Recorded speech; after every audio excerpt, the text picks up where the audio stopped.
Tikulandireni pano patiyankhulena mbuye lero ndi Lamulungu la 19 pa Chaka ndipo ndi pa 13 August 2023 ndipo muli ndine Father David Niwagaba. Mawu athu oyamba achokera mu buku la mafumu, Book of Kings, la mafumu chapter 19 verse 9 then 11 to 13. Amene akutiwerengera mawu oyamba ndi Mrs. Leah Gawani kuchokera ku Kagwawera Parish mu Archdiocese ya Lilongwe. Then mawu achiwiri akuchokera mu kalata imene Paulo analembera kwa Aroma mutu 9 ndime ya 1 mpaka 5. Amene akutiwerengera mawu achiwiri ndi Mrs. Dominica Chijaudzu kuchokera ku Kagwawera Parish mu Archdiocese ya Lilongwe. Ndipo mtenga wabwino ukuchokera mtenga monga adalembera Mateyu mutu 14 ndime ya 22 mpaka 33. Mawu oyamba. Mawu ambuku loyamba la mafumu. Mafumu mutu 19 ndime 9a ndikudzawerenganso ndime 11 kulekeza 13a. Mneneri Eliya atafika ku phiri la Sinai adapeza kumeneko phanga nagona momwemo. Tsono chauta adadzamuwuza kuti, ukuchitako chiyani kuno Eliya? Tuluka ukayime pa phiri pamaso panga. Tsono chauta anadutsa pamenepo, ndipo mphepo yamphamvu idawomba ndi ng'amba mapiri ndi kuswa matanthwe. Koma chauta sanali mphepomo. Itapita mphepoyo padachitika chivomezi. Koma chauta sanali mchivomezicho. Chitapita chivomezi chija padafika moto. Koma chauta sanali mmotomo. Utapita motowo padamveka kamphepo kongoti wii. Eliya atakamva adafunda ku moto, ndipo adatuluka nakayima pa khomo la phanga. Mawu a Ambuye.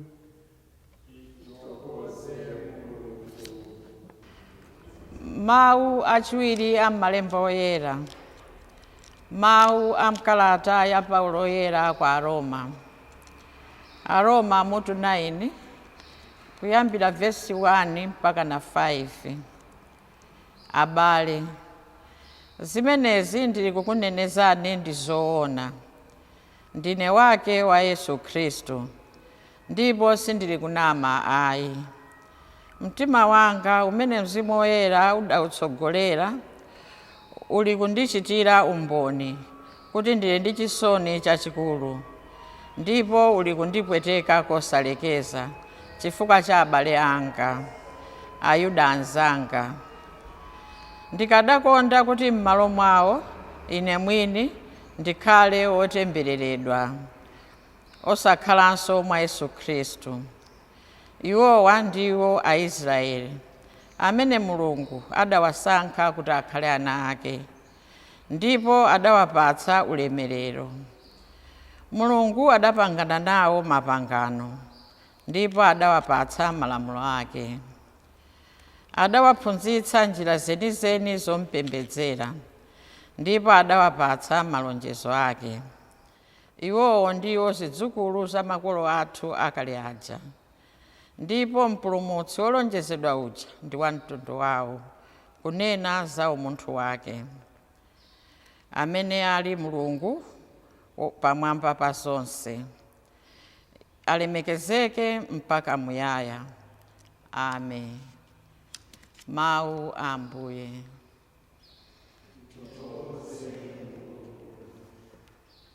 Ambuye akhale nanu. Mawu a mtenga wabwino woyera monga adalembera Mateyu. Mateyu mutu 14 ndime ya 22 mpaka 33.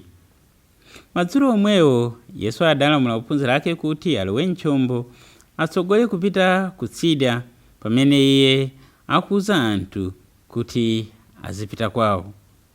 Tsono atasazikana nawo anthu aja, iye adakwera ku phiri yekha kukapemphera. Mmene kunkayamba kuda nkuti ali komweko yekayekha. Pamenepo nkuti chombo chija chili kutalitali ndi mtunda, chikuvutika ndi mafunde chifukwa chinali chitayang'anana ndi mphepo. Mmamawa kukali mbuu, Yesu adadza kwa iwo, iye akuyenda pamadzi. Pamene ophunzira aja adamuona akuyenda pamadzi, adaopsedwa nati, ndi nzukwa, ndipo adayamba kukuwa chifukwa cha mantha. Koma nthawi yomweyo Yesu adawuza kuti, khazikani mitima pansi, ndine, musaope. Apo Petro adati, Ambuye, ngati ndinudi, ndiwuzeni kuti ndibwere kwa inu pamadzipo. Yesu adati, chabwino, bwera. Tsono Petro adatuluka mchombo nayamba kuyenda pamadzi kupita kwa Yesu.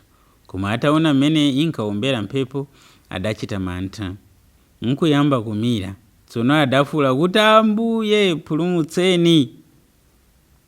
Pompo Yesu adatambalitsa dzanja, nkungwira nati, iwe wachikhulupiriro chochepawe, unakayikiranji?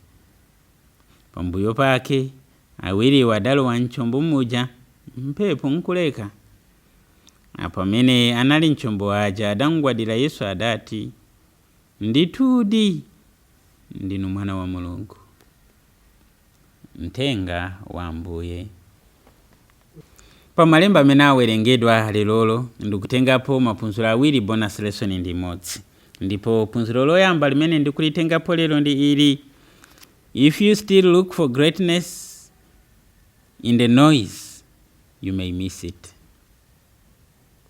Ngati ukufufuzabe kuti uone ulemerero wa zinthu kapena munthu mpokoso, ukoza usaona ulemerero. Tikamva mawu oyamba taona kuti Mulungu anabwera nkuzionetsa kwa Eliya, osati mu mphepo yowomba kwambiri, osati mu kunjenjemera kwa dziko, osati ayi, mwaka mphepo kazi kayaziyazi imene anamva liwu la Mulungu. If you still look for greatness in the noise, you may miss it. Chimene chikundiphunzitsa the power of private meditation. Nzoona ndi bwino mene ndimanena nthawi zonse, faith cannot be lived in isolation. Ndikakhala ndi gulu la anthu ndikamapemphera zimandithandiza kulimbika pa chikhulupiriro changa, koma si nthawi zonse. Pali nthawi yoti ndiyenera kukhala pandekha kuti ndipemphere, private meditation, private prayer. If you still look for greatness in the noise, you may miss it. Ndikafunabe ndiziona za ulemerero ndizi zosokosa ndizi, ayi, mwina sindiziona. As such, nthawi zina ndizikhala pandekha, kaya ndi kupemphera pa Eucharistia, adoration, ndindekha pa groto, nkulingalira za moyo wanga, mavuto amene ndikudusamo, ndikakhalabe kuti ndikungoyenda choncho sindipeza solution. Kumbukirani, nthawi zina zimachitika pezeka kuti munthu makii uli nawo m'manja, koma ukufufuza pena paliponse, kugubuduza zinthu, kupanga izi ndi izi, kusapeza, kukumudwanso. Then later mwana nkuza kuti, mayi mukufuna chani? Makii anga kaya mwabalalitsa. Akuti nanga zimene muli nazo m'manja. Akuti chabwino. Okay. What happens? Our minds get too busy. Ndipo ndikakhala ndi zambiri, mapezeka kuti olo ndi kanthu kakang'ono kamene ndikochepa nditaya nako mtima. Ndikalipa kwambiri, yet yankho lilipo. Ndifunika nthawi ya meditation yoti ndisinkasinke pandekha cha mumtima, nkulingalira, nkupemphera ndipo ndipeza yankho la zina zimene ndikanataya nazo mtima. Ambuye Yesu amatipasa chitsanzo chimenecho, atapanga zanthu ambiri nkuachirisa nkupanga izi, amapeza nthawi payekha kukapemphera. Ndikapanda kupanga izo, I will lose out and I will be lost. Performers may lack the capacity to express themselves even in an interview. Wina nkumati kuti ndidziwe kuti munthu uyu amata ndimene amayankhulira. Ayi, nthawi zina anthu ambiri actually amene ali ndikutekera mupezeka kuti mumpase interview sakwanitsa. Izupanga they might not express themselves. Wina angobwera kuonetsa ukachali zindipanga izi pezeka kuti nothing. Ndi munthu amene ndikumudziwa real story, mwina ndisachule dzina koma mungotengapo phunziro. Ananyamuka kuchokera ku Uganda uko kupita ku Rwanda, nafika ku Rwanda ndipo anazoonesa ukachali, ndipo anakumana ndi mtsikana uko, ndipo anamuonesa, ine ndachokera kunja, ine ndi chikwaya. Mtsikana anatengeka, akuti tiyeni inu mpau mwasanzikana nawo. Anamunyamula, ndipo mena manyamuka anaimba foni kumuimbira nzake amukonzere ruma mbwereke mattress, ndipo makala mu nyumba yobwerekaso, mattress yobwereka, blanket yobwereka. So akala umo tsikana wafika, I think ndili ndi chikwayadi. Akala mwezi ndiye mwini wake mattress wakubwera kuti uje mattress wanga atundikumfuna ndilandira alendo mwakalitsa tumuzipita kwana kuti ino musandichitise manyazi apa. Ayi, anampirira mwezi wina anabwera, ayi nanyamula mattress wake ndi blanket natsala pano. Tiyeni musikufika kunyumba kwake, kanyumba chonchi kuti ulowe uyenera kugwada kaye, kuti ulowemo kugona ndi pansi. Munthu wachokera kwawo komweko kuti asatira chikwaya. If you still look for greatness in the noise, you may miss it. Simau ongo yankula mpezeka kuti atsikana amene afusa kuti afuna banja ndi apezeke munthu oti fundo ayi panga izi. It may not take. You need time. You need time in courtship. You need time to understand. Ndimamvera so chifundo anyamata. Pezeka kuti ngoona kuti uyu yangoona kuti wapoda wapanga chonchi. It will not be that. Outside noises may deceive. Pezeka kuti watenga munthu. Kona ngati watenga munthu nditu kufika akasamba kona angoona kuti wapita ukasamba wasamba kubwera kuti ndiye mweyu munthu uyu. Pezeka kuti munthu ndi nkhalamba koma ndi makeup imene iwe mangotengeka chifukwa cha all these outside noises that want to attract, but when the inside is totally different. If you still look for greatness in the noise, you may miss it. As I've said again, I may need to look at the silence at times and to okala chete sukuti ngopusai. Times people will come up who have the knowledge of how you're going to solve the problem that is at hand. Koma tilindi ija imene timati enneagram number 9 personality types. Unampezeka kutali number 5 yeyo kutayankule zima mvuta. Koma to perform, they know and have bright ideas. So ndiye nera kuzindikira and know where to pick this. God communicated himself in a smooth wind, not in the windy noise over there and earthquakes and all the tremors, no. Ndikumaliza mfundo ya ambaye ndachedwapo. Kumbukirani ninapo mbuyomo kuti uzindikire kuti munthu uyu ndi wa ulemu wake safunika kuti anene. Nthawi zambiri anthu amene akupanga zazikulu ndiponso kuti dziko lathu liyenda ambiri akumapanga mwakachetechete. Munthu akamatsika mu taxi kapena wakwera minibus akusika conductor nati tapereka ndrama yako muntu nkumayamba kukalipa kodi umandidziwa ine udziwe kuti ameneyo si kanthuyi. Muntu amene ali wa ulemu wake safunikanso kuti umudziwe.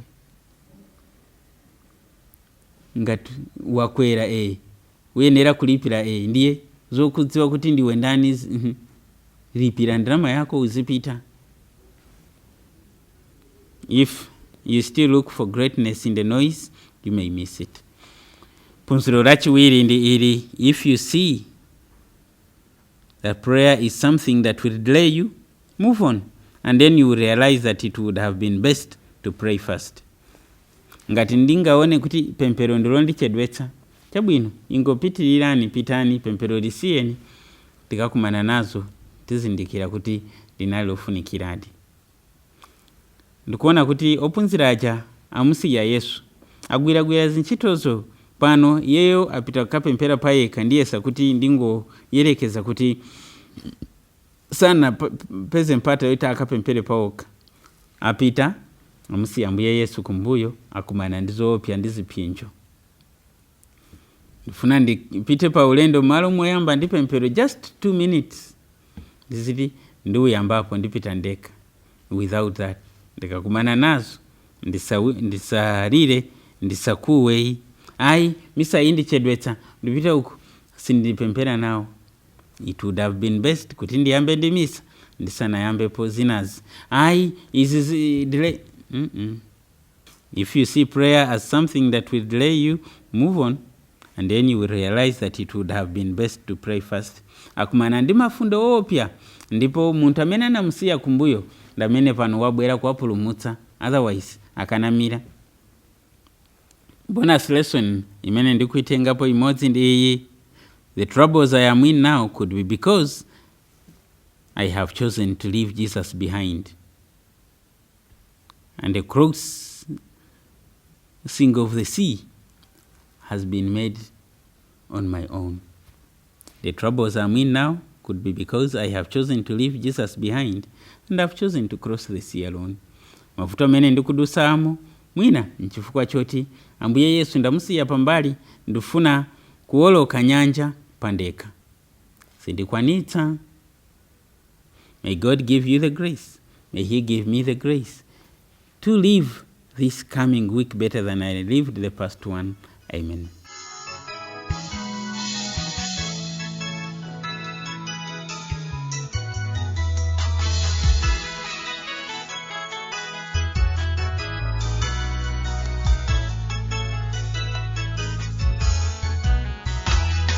To